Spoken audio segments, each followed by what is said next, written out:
Friends, बुकिपीडिया पर आप सभी का स्वागत है।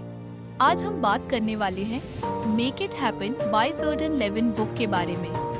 आकाश नाम का एक साधारण सा लड़का था जो मुंबई के भीड़भाड़ वाले इलाके में रहता था।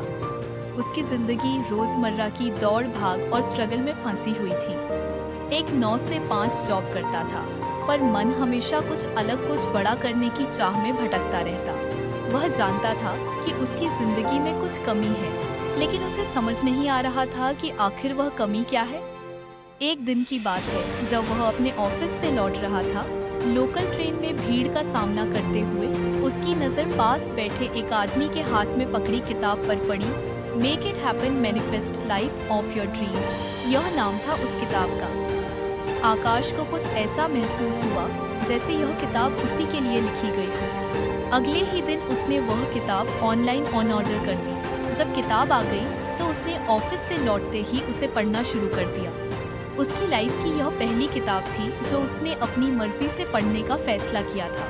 पहले चैप्टर का नाम था the power of clarity in intentions. Aakash ने किताब खोलकर पढ़ना शुरू किया। किताब की शुरुआत एक सिंपल सी बात से होती है। अगर तुम्हें पता ही नहीं कि तुम्हें चाहिए क्या, तो उसे पाने का सवाल ही कहाँ उठता है। आकाश को यह बात जैसे सीधा दिल पर लगी। वो अक्सर अपने दोस्तों के साथ बातें करता था कि यार लाइफ में कुछ बड़ा करना है, लेकिन जब कोई पूछता बड़ा मतलब क्या, तो उसके पास कोई साफ जवाब नहीं होता।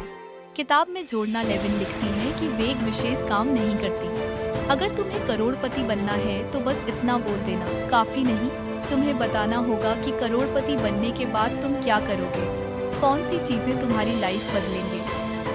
आकाश ने किताब के इस हिस्से को बार बार पढ़ा। किताब में एक एक्सरसाइज दी गई थी अपनी इंटेंशंस को लिखने की। जो भी तुम्हें चाहिए उसे जितना हो सके उतना स्पेसिफिक तरीके से लिखो। उसने तुरंत अपना फोन उठाया और नोट्स ऐप खोलकर लिखने लगा। मुझे अपनी एक खुद की कंपनी चाहिए। 2, मैं चाहता हूँ कि वह कंपनी टेक्नोलॉजी से जुड़ी हो। 3, मैं एक ऐसा प्रोडक्ट बनाना चाहता हूँ जो लोगों की लाइफ आसान बनाए। 4, अगले 5 साल में मैं 1 करोड़ रुपए कमाना चाहता हूँ। 5, मैं एक पीसफुल और हैप्पी लाइफ जीना चाहता हूँ। यह लिखने के बाद उसने महसूस किया कि यह सिर्फ एक लिस्ट नहीं थी, यह उसका पहला कदम था उस क्लैरिटी की तरफ जो उसे चाहिए थी। किताब में एक और बात लिखी थी, अपने गोल्स को विजुअलाइज करो। लेविन ने विजन बोर्ड बनाने का आइडिया दिया था। यह उसके लिए एक नया कंसेप्ट था। उसने संगीत ने अपने छोटे से कमरे के कोने में बैठकर एक विजन बोर्ड तैयार किया।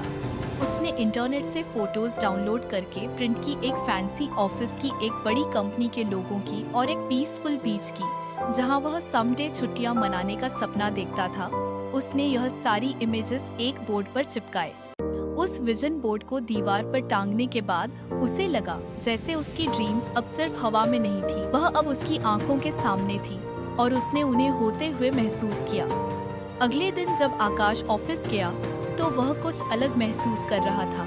उसकी यूजुअल उदासीनता की जगह एक नई एनर्जी ने ले ली थी। जब उसका बॉस उसे डांट रहा था कि तुम्हारी प्रोडक्टिविटी कम हो रही है, तो उसने पहली बार बिना डर के अपने आप से कहा, एक दिन मैं खुद बॉस बनूंगा। शाम को जब वह घर लौटा तो उसने एक नोटबुक उठाई और अपने गोल्स के लिए प्लानिंग करने लगा। मुझे अपनी खुद की कंपनी चाहिए, लेकिन मुझे इसके लिए क्या सीखने की जरूरत है। उसने लिखा, एक बिजनेस कैसे शुरू करें इसके बारे में पढ़ना। 2, टेक्नोलॉजी में नई ट्रेंड्स को सीखना। 3, फाइनेंशियल मैनेजमेंट सीखना। उसने अपने फोन में कोर्सरा और यूडमी जैसी वेबसाइट्स पर कुछ कोर्सेज सर्च किए। यह सब पहले उसने कभी नहीं किया था, लेकिन अब उसके अंदर एक ड्राइव आ चुकी थी। किताब का एक और पार्ट उसे खास पसंद आया। जब आप अपनी ऊर्जा को अपने इरादों के साथ संरेख करते हैं तो ब्रह्मांड अपने लक्ष्यों के साथ संरेख हो जाता है। यह लाइन उसे बार बार याद आ रही थी। उसने सोचा, एनर्जी को अलाइन करने का मतलब क्या है। उसे लगा कि उसकी एनर्जी का सबसे बड़ा ड्रेन उसकी नेगेटिविटी थी। वह अक्सर खुद को कोसता था, मेरी लाइफ क्यों इतनी बेकार है। लेकिन अब उसने फैसला किया कि वह यह सोच बंद कर देगा। उसने अपने आप से एक पैक्ट किया, हर सुबह मैं ग्रेटफुल रहूंगा उन चीजों के लिए जो मेरे पास है, और हर दिन कम से कम एक पॉजिटिव काम करूंगा जो मुझे मेरे गोल के करीब ले जाए। उस रात आकाश सोने से पहले कुछ मिनट के लिए अपनी विजन बोर्ड को देख रहा था।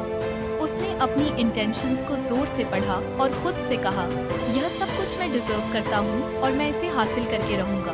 उसकी जिंदगी ने अभी पूरी तरह से करवट नहीं ली थी, लेकिन उस क्लैरिटी ने जो उसने उस एक रात में हासिल की उसकी सोच बदल दी थी, और वह सोच ही उसकी जिंदगी बदलने का पहला कदम थी।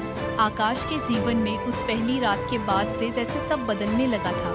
नहीं, ऐसा नहीं था कि सब कुछ अचानक जादुई रूप से ठीक हो गया, लेकिन उसके अंदर एक नई एनर्जी, एक नई उम्मीद जाग चुकी थी।